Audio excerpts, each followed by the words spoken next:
What's up, everybody? Welcome to the Jibs podcast. We got an exciting podcast here today. I have Elite Detroit with me, and the founder of Elite Detroit, Billy, and his squad, Paul and Eric.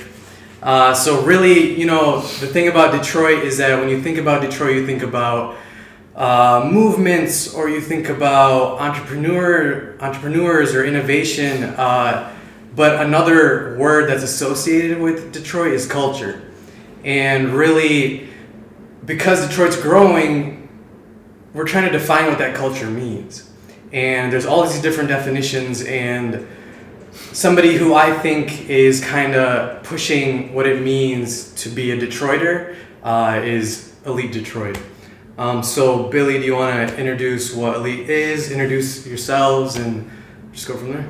Sure. So Elite's pretty much the idea that we can simplify our goals in life, because at the end of the day, a lot of us have the same goals and the same kind of viewpoints on the world, but just from different paradigms.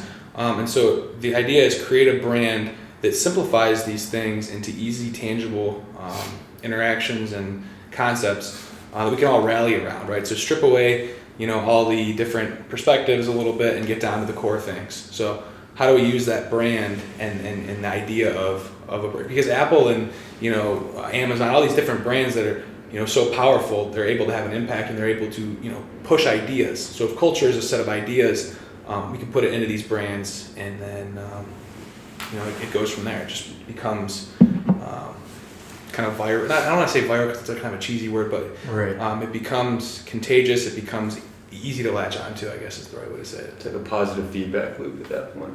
Yeah, I completely agree with that. So I guess then, what are these ideas that you're talking about? Sure. So we think people think in terms of threes, right? So especially even like when you look at Detroit, the big three, it was like these are the three companies that drive the economy, right? These are the baseline. So we wanted to say, hey, what are the three biggest things that if everybody adopted these kind of approaches to life, that would improve the society as a whole. So we narrowed it down and said, hey, if people are more open-minded, right, if they're going out and learning more, if people are more creative, they're building things and trying new things, and if they're dedicated to those things and going out and serving the community, serving themselves beyond this level of comfort of today, right? So reaching for something new. So it's just really simple. Keep it to those three. Cool. So in those three things, what are some of the things that you guys have done in the past couple of years or past year that have kind of embodied those things? Paul, you want to kick it off with the first thing we did, because I think you got a big role in that. Well, in regards to the first year I joined in around summer of 2016, the beginning. So that's when we're kicking off the idea part, and how do we actually solidify this culture and get people, because at the end of the day, like Billy mentioned, go from what Billy said, you need to be able to have a universal concept, because everybody has different aspects, different groups, especially here in the city of Detroit, you have a lot of different demographics. So in order to be able to bring people together, we kind of just said, hey, how about this paradigm of accountability and initiative, something that everybody can rally around no matter what their goals are. Everybody at the end of the day needs to have those two, whether they know it whether they think about it too much or not, they need to have it, implement it, and then from there, they will be able to aspire to their goals. Right. And I think that's where, for me, why I joined Elite. And then in our first year, 2016, we had that idea stage, and then 2017 was more of actually kind of beginning to grind things out. And now we're here in 2018 where we're going to execute.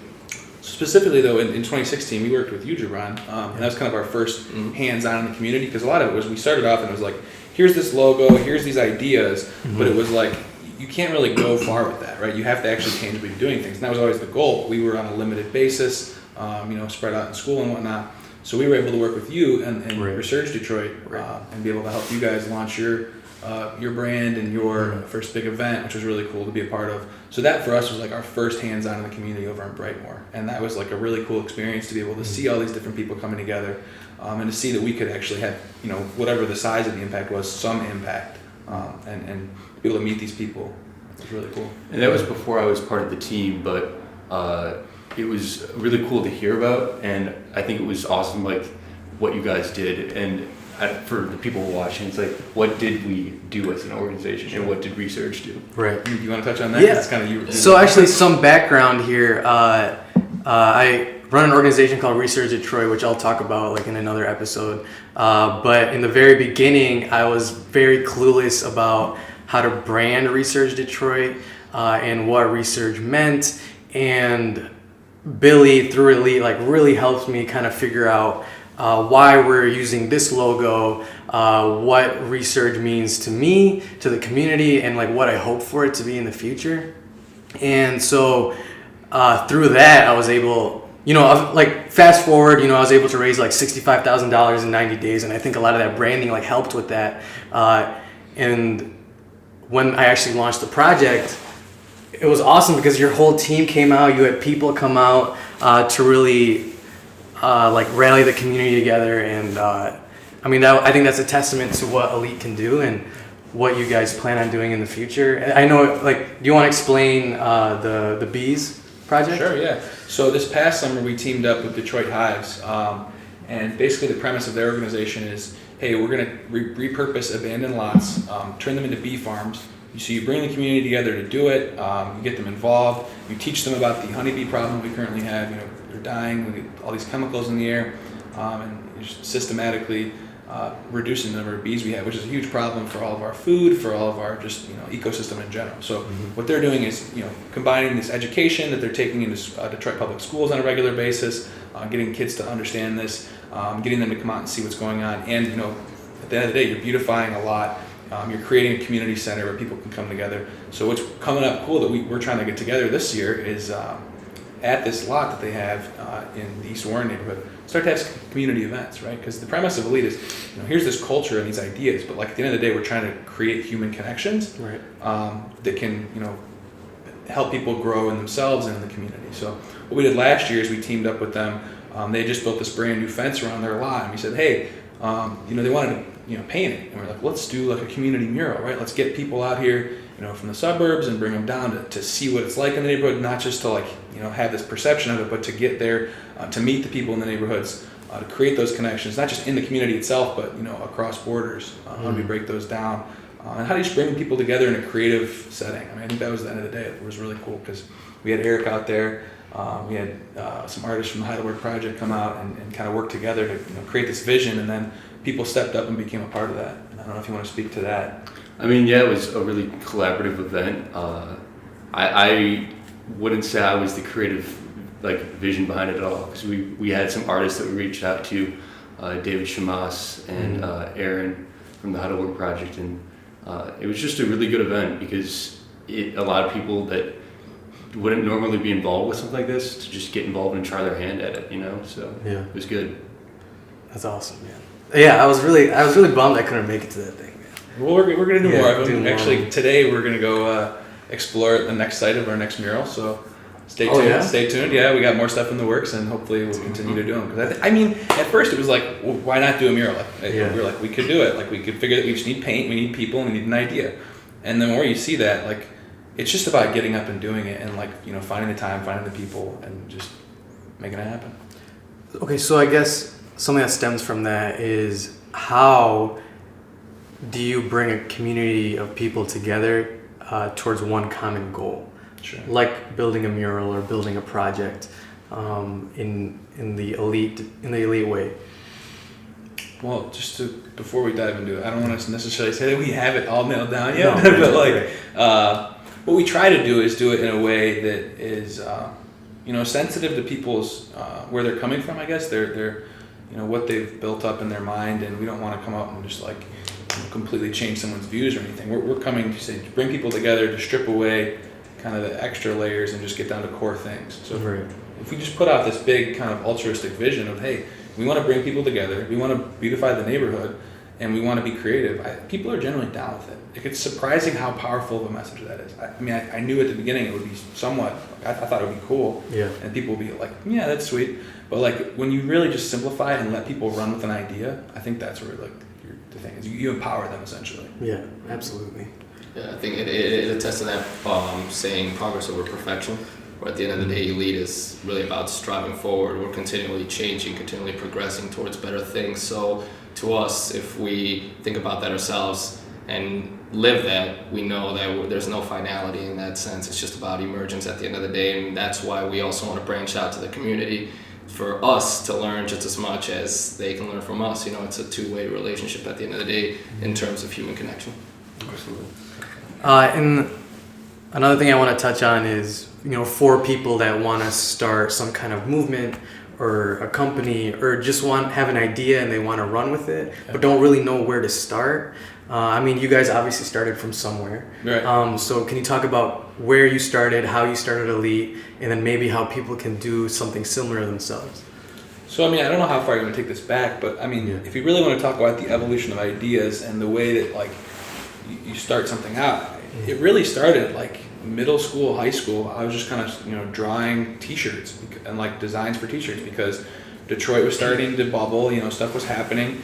I had a friend who had a T-shirt company, and I was like, I'm gonna design some stuff, and through that process, like thought of some cool ideas and themes around the city, and then it was like, I just noticed like there's all these brands that are giving back to the city through a flat 10% donation or whatever of profits, and that's great. Like, don't get me wrong, it's a great thing to do. Like, you're giving money back, but at the end of the day, it seems kind of empty. So I was like, how could you build something, a brand that was more than just like 10%, even if it's 50, 100%, like it's just, at the end of the day, like how can you build something stronger that's like more impactful? Because at the end of the day, it's not just about money, right? It's about the ideas and like you said, the movement. So it went from being more of like a brand up front, and this is talking like before it was even Elite, right? Yeah. This is like, so I guess I don't want to get too long-winded here, but it's okay to switch names, it's okay to switch ideas. But the main thing is that you're doing it and then you're evaluating it, right? So you can go out there and you can do that, and I think it's important to be dedicated and consistent, and you have to like stick with it. Because I've done a lot of projects where you do it once, twice even, and then you're like, whatever, I'll do something else. Right. So if you really want to do something, you have to be consistent. But then you have to be willing to like evaluate and say, is this what I really want to do? And so it's okay to walk away. Don't get me wrong, but it's okay also to rename, rebrand, restructure, and we've done that plenty of times, as you guys know. Yeah. It's the thing with Elite is that it's also always growing and evolving. It's not like a set. Like, we do have our core team, but it's fluid. Like, we have people. It's a network that's always differing with new people coming in and out. So that's, I think, what Elite really offers too, is that sort of flexibility and network. Actually, and another thing I'm built off of that too is like a lot of times people ask me like, what does Elite do? Like, what are you doing? And like right now, like a lot of stuff is just how do you post on social media and like network with people, and like some of the times it's not really that impactful, but like what it is, it's like what we're striving for. I think that's what you have to focus on. Sometimes people are focused on like the surface of like, what are you doing today? And like that's important, don't get me wrong, like, that connects back to what, at the end of the day. But the whole time, what has been consistent with Elite, even though what we're doing might change, is what we're striving for. And I think if you're starting something, whether that's writing a book or whether that's exploring art or starting an initiative in the city, I think having some vision, I think, is the key thing. And it doesn't have to be static, but I think you have to be passionate about it. Absolutely. Yeah, at the end of the day, Elite is a culture company. Culture, it takes time to affect people in a way. So in the end, this is a long-term project. We're here for the long term. We're not here for the short term for money, profit. At the end of the day, we want to use, at this moment, speaking of the now, we use apparel to fund all our community projects, and 100% of the profits goes towards these type of initiatives like Detroit Hives. Like, for example, if we want to do another event, in the future with other nonprofits, these type of things really drive home the idea of what it is to be Elite for the community and for each person to really see that impactful change as it did with me. And I'm sure Billy and Eric can attest to this and why Billy came up with the idea in the first place. These type of inspirational aspects that for me are here to stay in the long term. Yeah. Go ahead. I was just because I don't want to give, because we're talking about giving advice that really matters. And what I've learned is it's not just about like coming up with the idea. When I talk about doing a lot of projects where they fall off and like you don't get it, it's not because they weren't good ideas, that they couldn't be successful, or I don't care about them. It's because I didn't have a team behind them. I think it's really impactful to find people that share some sort of vision. And I think that's really been the driving force. Is like, we're all bought into this idea, and it's not like it was just like, oh, this is like, I didn't come up with this idea as it stands today. at the beginning. Like this idea that we have today is a product of bringing all these things. I mean, a lot of it, you influenced a lot of it just by our brands collaborating, right? And working together. And I think that's impactful too. So it's not just about who's on your team, it's about what other teams do you work with. Same thing with Detroit Hives. I was talking to Tim, their leader, yesterday, and just about future projects and how we can help and, you know, creative ways we can innovate in their neighborhood and bring people together. So the team part aspect is huge. I completely agree with that. Like anybody who ever says they've done things alone is like completely wrong, you know? Self-made. Yeah, self-made is like not a thing. There's a thing that I've noticed in Detroit is that there's two camps. One camp is people who have an old way of thinking and are very much against these new ideas coming in, so talking about being stagnant or not fluid. Sure. But then there are people like us that want to bring new ideas into the city and want to innovate and want to collaborate.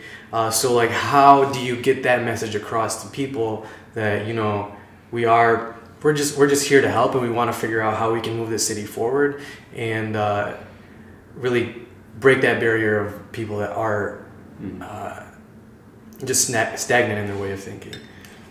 Well, I think of that one post. So we have a pretty big social media presence, and that one post, you know, the one I'm talking about, where someone commented on a photo we posted, was like, well, what do you think about gentrification in the city? Right. And Billy, I think, had a really nice response to that. And it was sort of touching on that, like, maybe new versus old Detroit in a way. And do you want to sort of elaborate on that? Because it was well worded. I mean, I don't know if I'm going to be able to be as eloquent as I was, but off the top, I think it's more just about listening, right? Like, I think up front, like, these people have experiences and they have a mindset for a reason. And I think sometimes people come in and they assume that this is the way it should be. But in each relationship you build, in each instance, you have to kind of look at it and say, like, I'm going to take in their viewpoint first and then, like, process it and think about how does this fit. You have to build a relationship to impact. But I think on the gentrification piece of it, I think I responded by saying, look, we don't know the answers, right? I agree it's a huge problem. And I agree that, you know, we need to be considerate and we can't just build this city unilaterally. It needs to be, to do it right, it needs to be bringing people of different interest groups. Because there's two things, I mean, this is what I hate about this whole argument, is like, you need downtown to survive and to be strong. Like, you need an economic core, like, I completely believe that. But that cannot be held by one group of people or, you know, at the disadvantage of people who have been in the city for a long time. So that's why I hate this argument, because it's really a middle ground thing that you need to have people kind of come together around a simple set of ideas that are, you know, shared, which is kind of our goal, is how do we tie these threads? Yeah. But yeah, I think it's just a lot of animosity and I think it's because of a lack of human connections. I think if you get these people around the same table, break bread, and kind of work together on projects, I think that's where we solve these problems. Yeah. I think the people that might have the superficially, like, stagnant ideas would just be people that are maybe concerned that they won't be part of, like, the benefits that are coming to the city. Right. And they're just hesitant because they don't know, like, if something's going to actually, like, result in any improvement for them. Right. And I think that's fair because, you know, a lot of the city has struggled for so long that I think it's a reasonable fear, but organizations like us are, you know, trying to do just the opposite of that and make sure that everyone is bettered. Yeah. And at the end of the day, I mean, in regards to not just gentrification, but being open-minded, which is one of our core tenets of the Arrows, which we can get into later, is to go out there, because that's what we did that already. We went out to Gerald's neighborhood. Unfortunately, Gerald couldn't be here. He's one of our team members.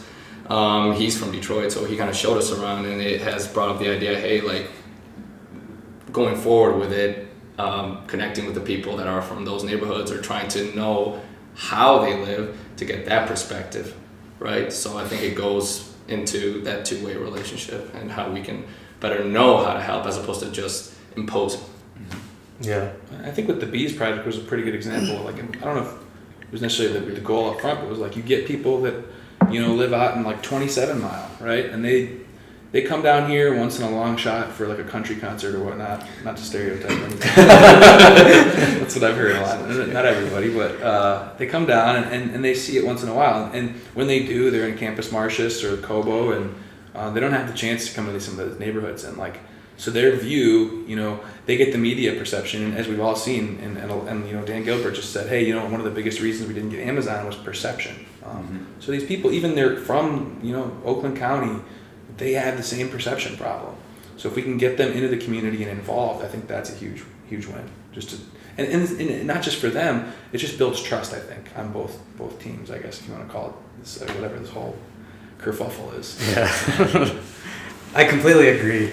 From my experience, so I used to work for a company called Excellent Schools Detroit, and we ran this pilot program called Enroll Detroit, where it was like a standardized way for parents to get their kids into school. Just one form that every school would go by, because what was happening was that a lot of schools weren't letting kids into schools for whatever reasons, and it was completely like illegal, right? Making parents go through extra hoops if their kid had a disability, because they didn't want to provide assistance for that kid. So what would end up happening is these kids either weren't able to go to a school in their own neighborhood and had to go on the bus like 2-3 hours just across the city to go to a school, or they just weren't able to go to school. But when we were going door to door and holding these events, a lot of people, most people were very, very skeptical that Enroll Detroit was even going to do anything, or if it was even going to help, because for the past 20-30 years there's been programs that have been introduced, and again, projects that have just kind of fallen apart and not helped anybody. And so stigmatizing new people coming in and trying to help, I think is a legitimate thing. And I think you're completely right, and you know, breaking bread on common grounds and really trying to figure out how we can grow communities together. And it's exciting to see that you know, we have young people like you guys and like me and like other people coming on the show, really moving the city forward. So do you have something to say? No, good. Okay. I always have something to say. In regards to the stigmatization of newcomers that Right. just want to help, you know, I, like Eric said, I don't want to get too long into this, but just understanding their fear, being concerned and being conscious of that is good. But also, I've gotten people that had lived there when we were at the Detroit Hives project.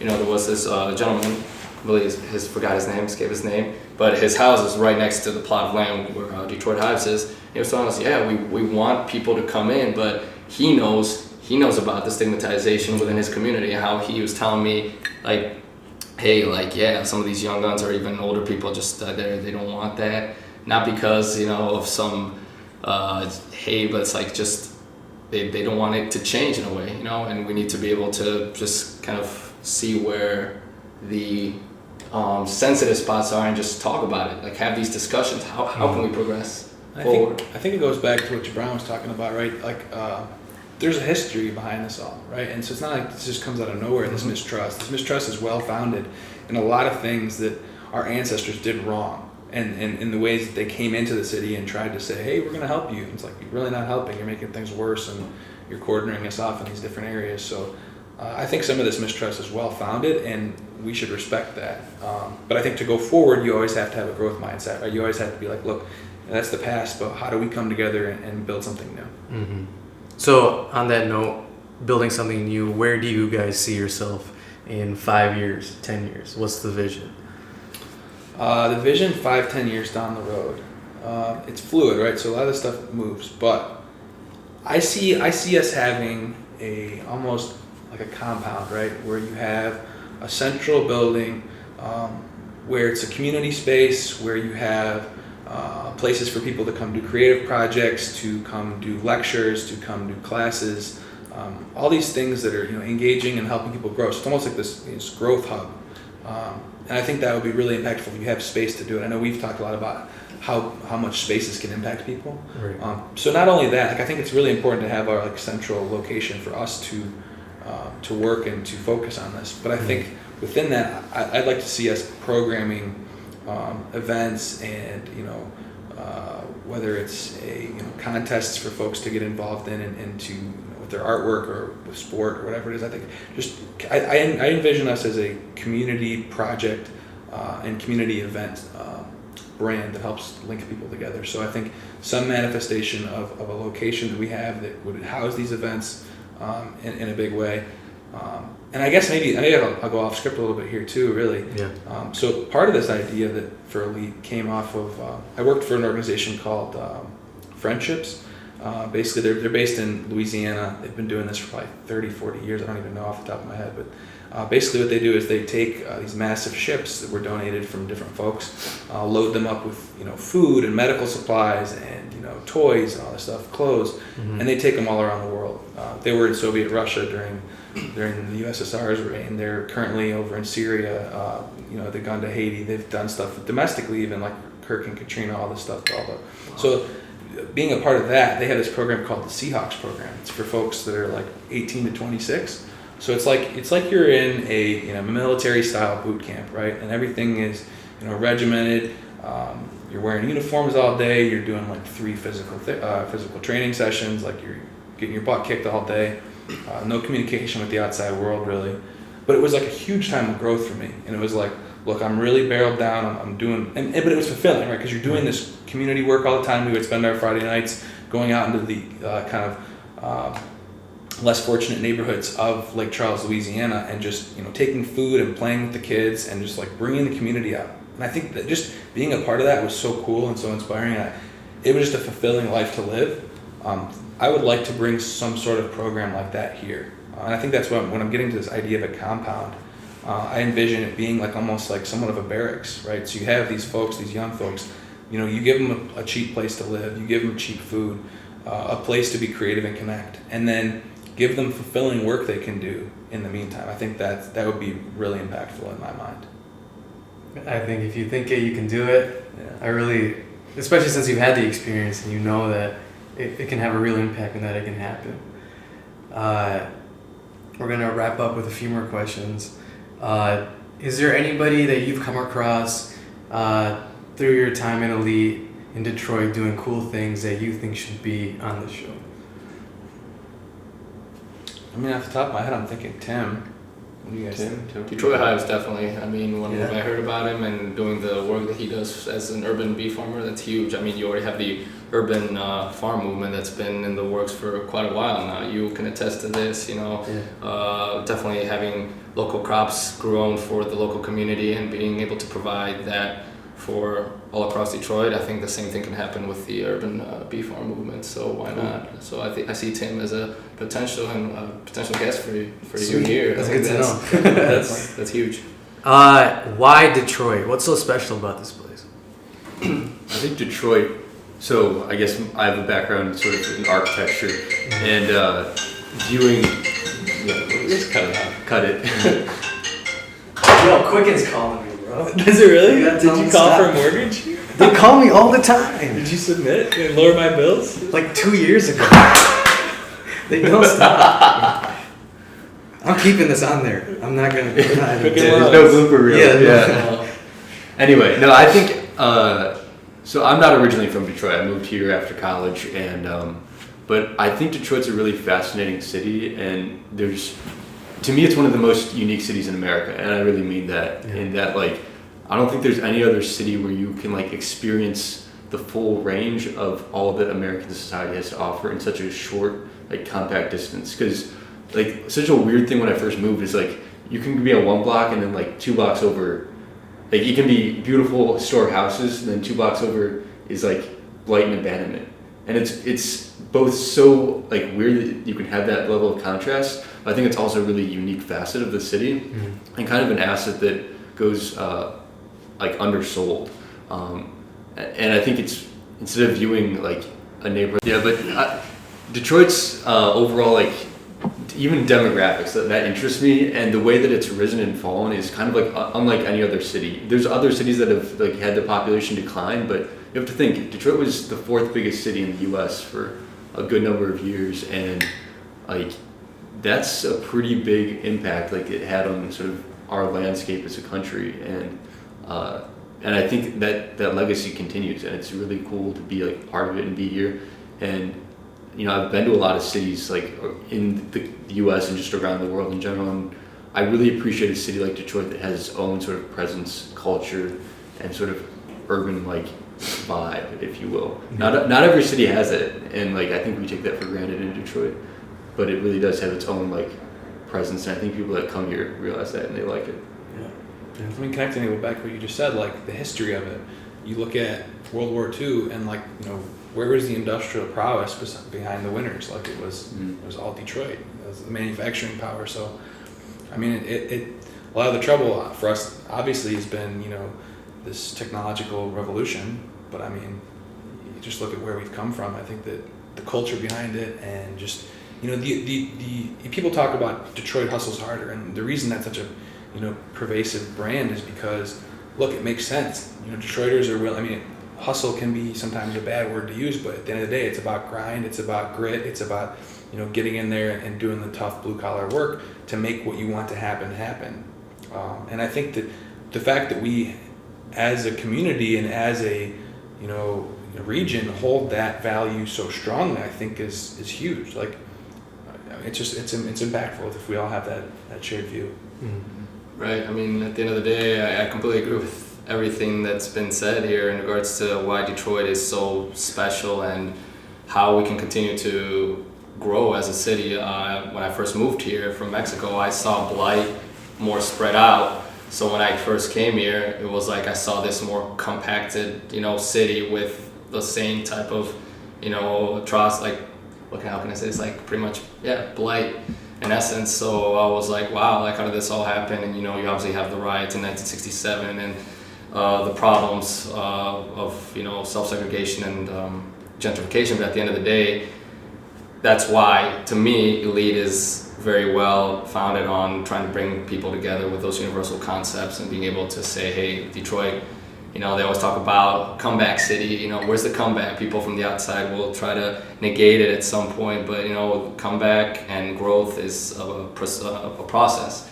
It's slow, but I mean, in step at a time, it will happen. And like I said, we're here for the long term, so long-term Elite. If people want to find Elite, where can they find you? How can they connect with you? Easiest thing, biggest thing we're checking on a daily basis is Instagram. You can email us as well, but if you wanted to get in contact with us, basically what we're doing in 2018 is, folks, we've worked with a lot of folks in the past couple of years. We met a lot of people, but we've done a poor job, I think, of really bringing these people together on a regular basis. So our goal is really, how do we start to bring these folks together, and how do we build this network? And that's, just candidly, that's what we're trying to do. So if you want to be involved in something like this, if you have a project that you are passionate about and you believe that we could help you, we're not just here to do our own projects. Like, I think that more so even the opposite. I think that there's a lot of cool people in the city doing a lot of impactful things, and if anything else, I think what Elite can be is a place where you have people that are doing things come together, collaborate, assist each other, and kind of have this common ground, and essentially a project platform. So if you have ideas or if you want to be involved, reach out to us. And even if it's on the social side, you just want to come out and shoot photography with us, or if you want to, film some kind of, movie or short movie, whatever it is, like any creative project, community project, we're all on board. So let us know. Cool. Progress over perfection, guys. Progress over perfection. Thank you guys. I appreciate you guys coming on. Thanks I for think having that was us. a good discussion. Yeah. Stay tuned for the next episode. Bro, I think maybe what'd be sweet is if Elite had a round table of people that they brought together. You know what I mean? Like the Knights round table. I touched it to the Four Horsemen last night. I was watching that last night. Oh yeah, great. I was so watching Christopher Hitchens, Sam Harris.